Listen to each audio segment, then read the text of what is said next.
Bismillahirrahmanirrahim. Assalamualaikum warahmatullahi wabarakatuh. Perkenalkan, nama saya Insinyur Aliokto, STMT. Hari ini saya akan menjelaskan pernyataan diri dosen untuk kerja Tridharma Perguruan Tinggi di bidang pengajaran.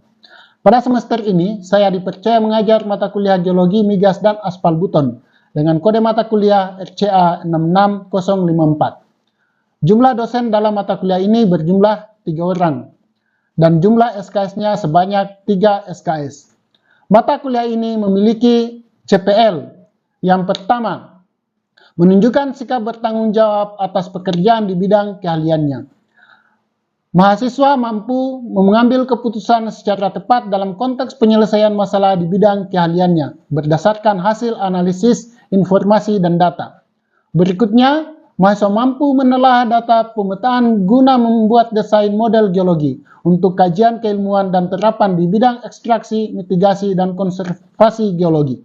Dan yang terakhir adalah menguasai konsep teoritis metode pemetaan dan eksplorasi geologi sebagai media dasar pemaparan model geologi.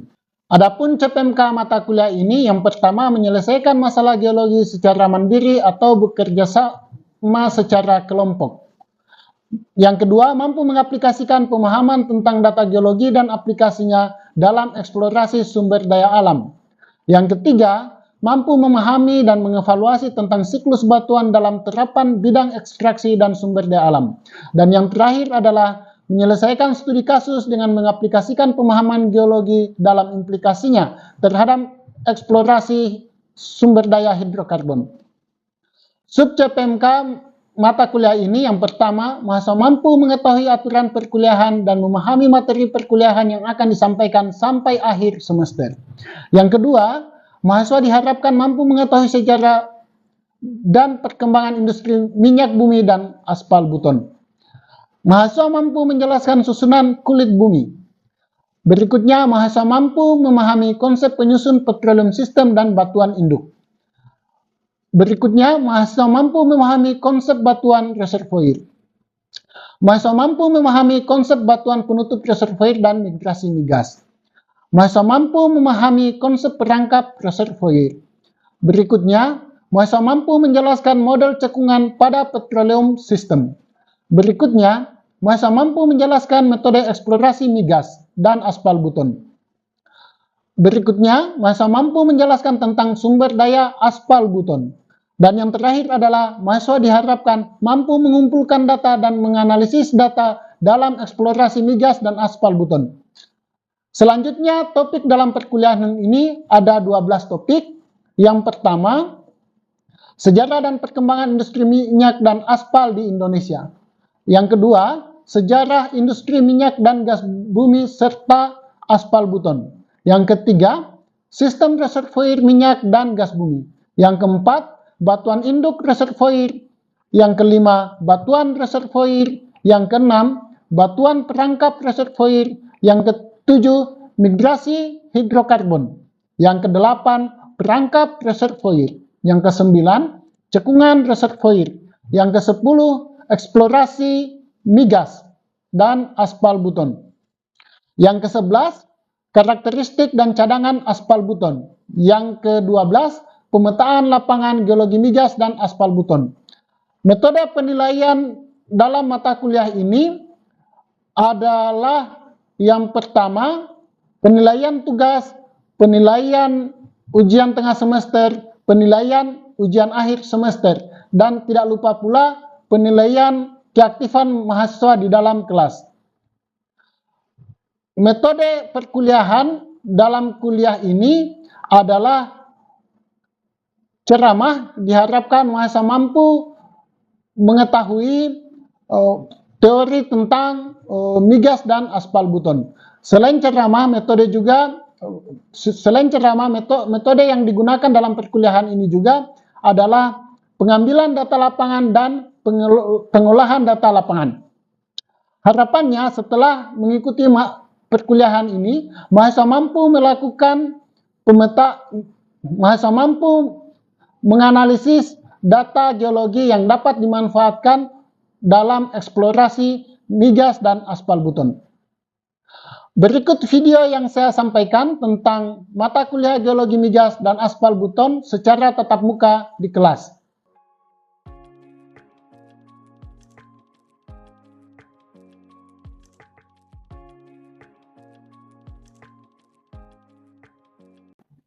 Baik, Assalamualaikum warahmatullahi wabarakatuh. Hari ini kita akan melanjutkan kuliah tentang geologi migas dan aspal beton. Bagaimana kabar Anda semua hari ini? Baik. Alhamdulillah, mudah-mudahan semuanya baik. Sebelum kita memulai perkuliahan, terlebih dahulu baiknya kita berdoa menurut agama dan keyakinan kita masing-masing, sehingga kuliah ini bisa berjalan dengan baik dan sesuai dengan yang kita harapkan. Berdoa dimulai.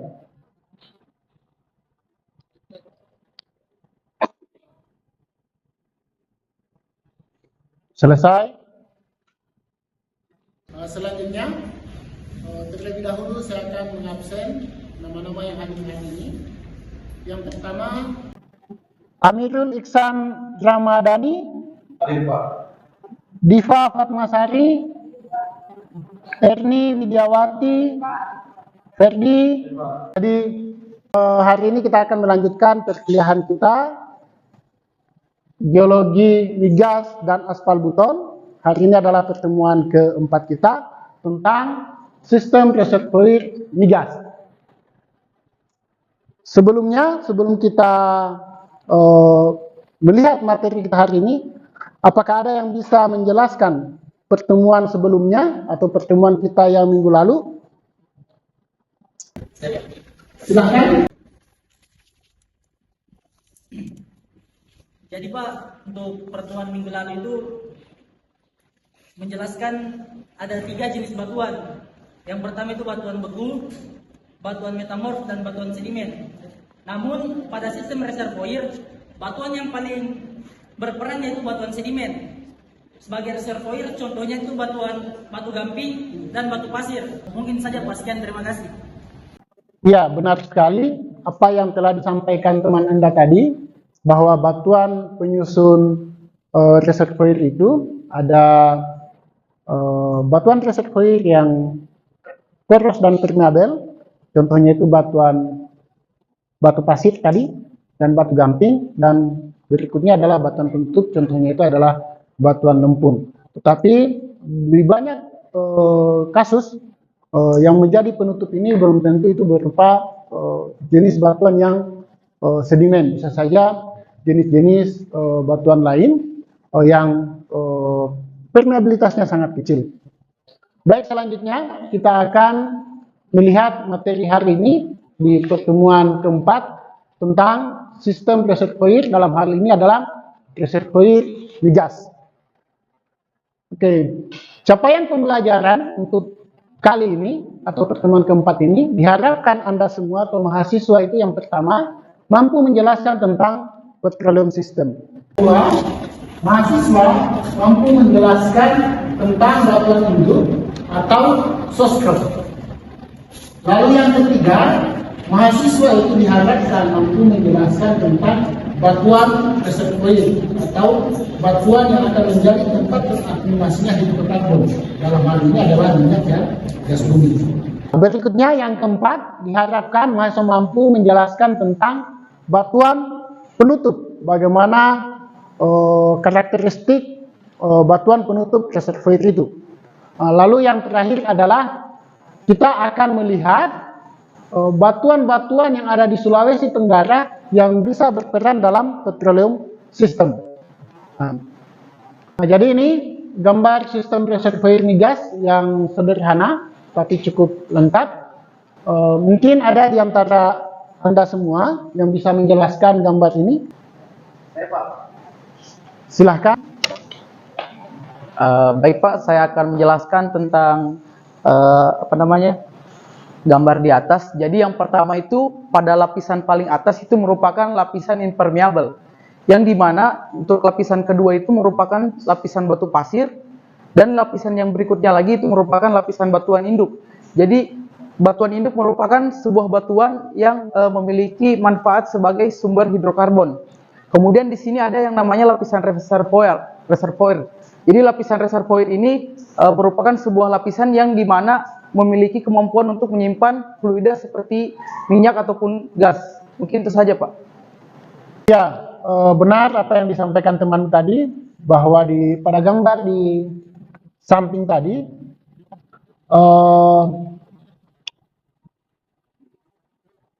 reservoir migas itu setidaknya ada namanya yang kita kenal dengan batuan induk atau batuan sumber atau source rock-nya. Lalu ada reservoir, tempat terakumulasinya hidrokarbon, dan yang terakhir itu ada batuan penutup atau dalam buku-buku juga ditulis batuan penudung atau keprok. Tetapi selain hal tersebut, dalam sistem reservoir juga itu ada beberapa hal yang mendukung sehingga minyak atau hidrokarbon itu bisa terakumulasi pada suatu lapisan yang ada di bawah permukaan panas bumi, yang ada di bawah permukaan bumi kita. Contohnya itu adalah harus ada struktur, biasanya itu akan ada struktur atau yang akan berperan sebagai perangkat hidrokarbon. Struktur ini juga ada beberapa macam. Nanti di beberapa pertemuan ke depan kita akan lebih banyak membahas tentang struktur yang banyak berperan dalam petroleum system. Lalu selain itu juga harus ada sistem migrasi. Sistem migrasi juga ini adalah sistem berpindahnya minyak dari satu lapisan terakumulasi pada lapisan yang lain. Migrasi ini akan berperan penting dalam terakumulasinya hidrokarbon di suatu lapisan. Oke, baik, kita melangkah ke pembahasan tentang batuan induk. Jadi di sebelah kanan Anda ini ada gambar bagaimana proses terakumulasinya hidrokarbon itu di bawah permukaan bumi kita. Batuan induk ini didefinisikan sebagai batuan yang mampu menghasilkan atau yang telah menghasilkan hidrokarbon. Dalam hal ini bisa minyak, gas, dalam jumlah yang dapat bergerak atau mengalir ke batuan pengumpul yang disebut dengan batuan reservoir. Jadi batuan pengumpul itu tempat terakumulasinya hidrokarbon itu kita sebut sebagai batuan reservoir. Jadi pada gambar ini Anda bisa melihat dimulai dari sebelah kiri.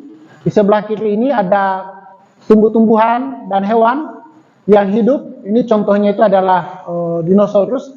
Dinosaurus ini hidup sekitar 140 juta tahun yang lalu. Artinya bahwa sumber minyak ini akan berasal dari sekitar 140 juta tahun yang lalu.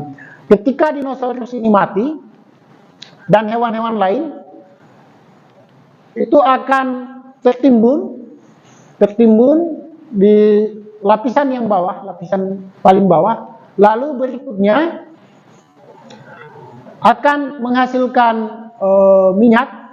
Lalu minyak ini akan mengalir ke lapisan yang lebih tinggi atau lapisan yang di atasnya. Ya, batuan sumber ini umumnya itu merupakan endapan yang kaya bahan organik dan banyak memiliki organisme-organisme fitoplankton, khususnya sedimen laut yang berbutir halus seperti lempung yang kaya dengan organisme. Di dalam batuan induk itu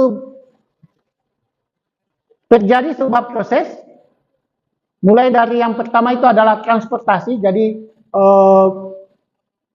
hewan atau organisme yang mati di atas ini atau di suatu lapisan itu akan mengalami transportasi di sebuah cekungan di sebelah sini. Nanti dia yang ini akan mengalami transportasi. Transportasi itu bisa disebabkan oleh aliran air hujan atau banjir, itu terbawa ke sebuah cekungan. Nah, di cekungan sini organisme ini akan terakumulasi dalam jumlah yang cukup banyak. Nah, lalu setelah itu organisme yang telah terakumulasi di suatu cekungan ini itu akan tertimbun oleh batuan yang lain, karena butiran-butiran batuan itu berasal dari transportasi batuan yang ada di atasnya sini. Jadi organisme tadi yang telah mati itu akan tertimbun oleh batuan yang ada di atasnya. Selanjutnya, organisme ini akan ditekan karena proses gravitasi, maka organisme ini akan ditekan. Lambat laun, dari 140 juta tahun yang lalu, dia akan mengalami penekanan, dan selain penekanan juga penambahan beban yang ada di atasnya. Selain itu juga akan menyebabkan perubahan suhu dan tekanan.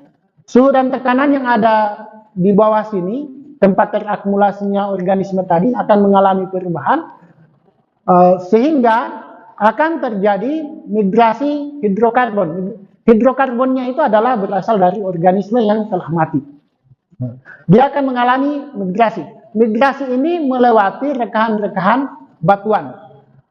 Rekahan batuan itu bisa berupa struktur atau juga bisa berupa pori-pori batuan. Dia akan mengalami organisme tadi akan mengalami migrasi dan terkumpul di sebuah batuan reservoir yang poros permeabel, membentuk hidrokarbon.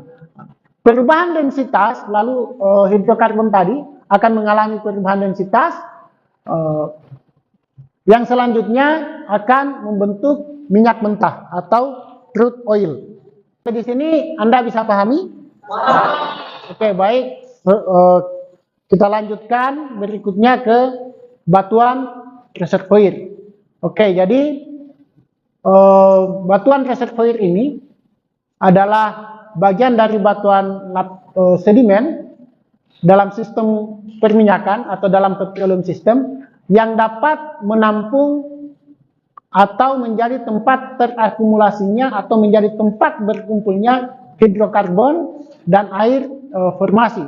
Jadi biasanya batuan yang menjadi batuan reservoir ini adalah batuan-batuan sedimen. Tetapi di banyak kasus, di banyak tempat, ternyata yang menjadi batuan reservoir itu bukan hanya di batuan sedimen. Ada juga yang di batuan beku. Contohnya itu ada di Sumatera sana. Di Sumatera sana kita temukan reservoir itu adalah batuan beku, bukan hanya batuan sedimen. Bahkan penelitian terbaru pun di Sulawesi Tengah kita menemukan itu. Tempat terakumulasinya hidrokarbon ini ada di batuan beku, ada di batuan ultra basah, di batuan ultramaficnya kita. Walaupun dalam eksplorasinya sampai saat ini belum berhasil dieksplorasi, belum berhasil diproduksi. Jadi semakin berkembangnya ilmu pengetahuan, konsep-konsep geologi yang lama itu semakin juga berkembang. Sama juga dengan berikutnya tentang batuan penutup ini nanti, bahwa ternyata untuk menjadi penutup reservoir itu atau batuan penudung itu bukan hanya batuan yang impermeabel, bisa juga itu disebabkan oleh struktur yang ada di bawah permukaan bumi. Oke, saya lanjutkan yang tadi tentang batuan reservoir. Jadi batuan reservoir ini biasanya berasal dari batuan sedimen. Nanti batuan sedimen ini seperti yang Anda telah pelajari sebelumnya bahwa itu ada dua, ada batuan sedimen plastik dan batuan sedimen non plastik. Oke, batuan sedimen plastik itu adalah contohnya itu adalah batuan-batuan yang terbentuk dari hasil proses transportasi, dari hasil proses pelapukan, lalu dia mengalami transportasi, lalu dia akan berkumpul di sebuah cekungan, lalu lambat laun dia mengalami litifikasi batuan dan membentuk batuan sedimen. Contohnya itu adalah, ini ada di depan Anda, ada batu pasir, ada konglomerat, ada batu lempung, lanau, dan sebagainya. Lalu yang berikutnya itu adalah batuan sedimen non plastik. Batuan sedimen non plastik ini adalah batuan-batuan yang terbentuk bukan dari hasil transportasi tadi, tapi bisa jadi dari proses kimia maupun biologi. Jadi contohnya itu adalah batuan-batuan karbonatan, batu gamping. Bagaimana? Sampai di sini sudah paham? Oke. Sampai di sini ada yang mau ditanyakan? silakan. Baik, perkenalkan nama saya Indah Gita Cahyani dengan NIM R1C121043.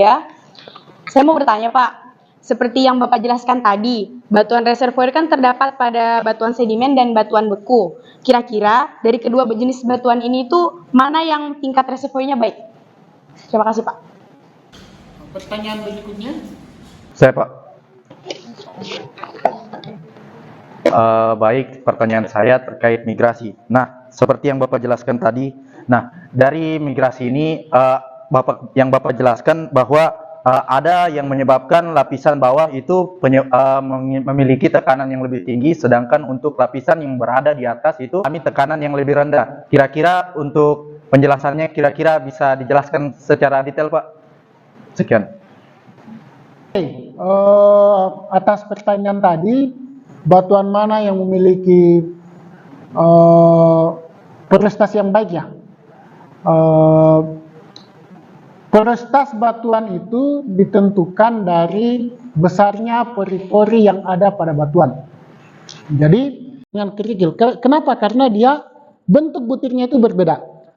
Karena misalnya begini, kalau seperti ini dia seragam bulat, misalnya rendet semua, dia bulat semua begini, otomatis porositasnya itu dia akan teratur. Berbeda kalau umpamanya dia ada yang bundar, ada yang lonjong, lalu ada lagi yang lonjong yang lain, lalu ada yang bulat di sini, dia akan mengisi yang lonjongnya ini. Nah, jadi cekungan-cekungan yang lonjong ini akan diisi yang bulat butirannya. Jadi yang angular, yang rondet, mana yang lebih bagus ya? Yang bulat sempurna, yang seragam. Nah, jadi porositas batuan itu salah satunya itu ditentukan adalah bentuk butirnya. Semakin seragam bentuk butirnya itu akan porositasnya itu akan semakin baik. Nah, salah satunya itu. Masih ada lagi faktor-faktor yang lain. Lalu yang kedua tadi pertanyaan temanmu tentang apa tadi pertanyaannya? Tentang mengapa lapisan bawah itu memiliki tekanan. Oh iya. Kenapa lapisan yang di bawah itu tekanannya lebih tinggi dibandingkan yang di atas? Oke, Anda umpamakan punya lapisan batuan yang berbeda-beda. Nah, ini lapisan 1, 2, 3, 4, 5. Nah, otomatis yang di bawah sini tekanannya akan semakin besar. Karena pembebanan dari atas ini akan semakin besar. Nah, semakin dia ke bawah, bebannya semakin besar. Otomatis tekanannya semakin besar. Selain itu juga, dia akan semakin dekat dengan pusat-pusat sumber panas. Misalnya kita punya magma di sini, ini magma, atau struktur geologi, apalagi di kita banyak struktur subduksi. Jadi kita punya di sini misalnya kita punya rekahan tempat pertemuan dua batuan, dua jenis lapisan batuan. Nah, otomatis di sini akan menghasilkan panas yang lebih besar dibandingkan di tempat yang lain. Nah, sehingga tekanan dan temperaturnya yang di bagian bawah sini akan semakin besar dibandingkan di tempat yang di atasnya. Nah, karena di sini tekanan dan temperaturnya lebih besar, lebih tinggi, otomatis hidrokarbon yang ada di sini akan mengalir ke atas. Karena di atas tekanan dan temperaturnya lebih kecil. Bagaimana? Sudah paham? Oke. Selanjutnya pertanyaan yang ketiga tentang contoh manifestasi migrasi migrasi minyak di permukaan. Nah, contohnya itu adalah yang ada di Sulawesi Tengah atau perbatasan Sulawesi Tenggara dengan Sulawesi Tengah. Bagaimana? Sudah jelas? Nah, kalau sudah jelas, saya ingin bertanya kepada Anda semua. Pertanyaannya itu sederhana saja. Kita di Sulawesi Tenggara sini punya beberapa cekungan atau mesin untuk petroleum system. Apakah pertanyaannya itu adalah kira-kira di Sulawesi Tenggara sini formasi apa yang potensial sebagai batuan reservoir? Siapa yang bisa menjawab? Siapa? Oke, silahkan. Baik Pak, perkenalkan nama saya Novia Salinding dengan NIM R1C1212055. Jadi, formasi di Sulawesi Tenggara yang berpotensi memiliki migrasi hidrokarbon yaitu formasi Meluhu, karena pada formasi Meluhu terdapat batu pasir dan formasi Meluhu juga memiliki umur yang sudah tua. Terima kasih. Ya, benar apa yang telah disampaikan tadi. Jadi salah satu formasi yang paling memungkinkan sebagai sirkuit hidrokarbon di Sulawesi Tenggara itu adalah salah satunya itu adalah formasi Meluhu. Dari kelompok kita akan mendiskusikan cekungan-cekungan yang ada di Sulawesi Tenggara, batuan-batuan apa saja yang potensi sebagai tiga lembar peta. Ada lembar peta Lasusua, lembar Pelaka, dan lembar Cikon. Ketiga peta ini kita akan analisis batuan-batuan apa saja yang potensi sebagai reservoir migas. Baik, kita akan membagi tiga kelompok. Itu kelompok 1, absensi 11 sampai 20 itu kelompok 2, absensi 20. Nomor absensinya? Sudah. Oke, kalau sudah tahu silahkan duduk sesuai dengan kelompoknya masing-masing.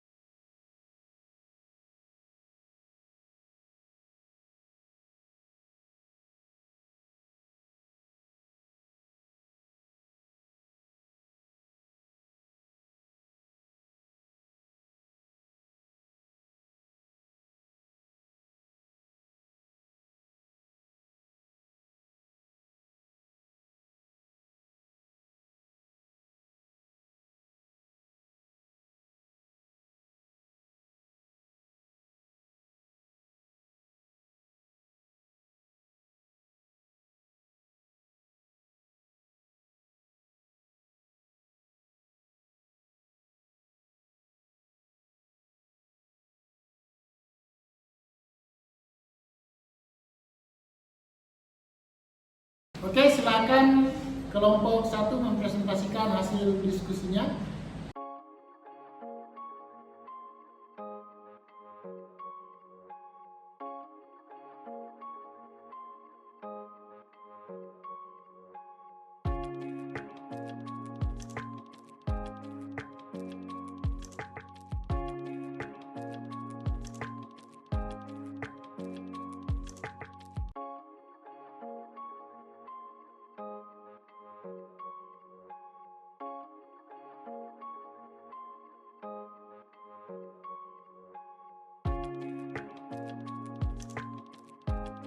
Sebelum kita mengakhiri perkuliahan hari ini, baiknya ada mahasiswa yang menyimpulkan perkuliahan hari ini. Ada yang bisa memberikan kesimpulan perkuliahan hari ini?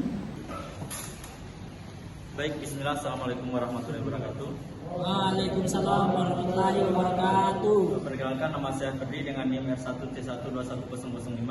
Baik, saya akan menyimpulkan hasil perkuliahan kita pada hari ini mengenai petroleum sistem migas, di mana untuk reservoir migas ini terdiri dari lapisan impermeabel, batu pasir, batu induk, terus terdapat juga perangkap. Di mana untuk batuan pertama yaitu batuan induk, di mana batuan induk adalah batuan yang mampu menghasilkan minyak ataupun hidrokarbon. Selanjutnya yaitu batuan reservoir, yaitu batuan yang bisa menampung dari hidrokarbon tersebut. Dan yang selanjutnya yaitu batuan penutup atau batuan keprok, yaitu batuan yang bersifat impermeabel atau tidak dapat meloloskan hidrokarbon.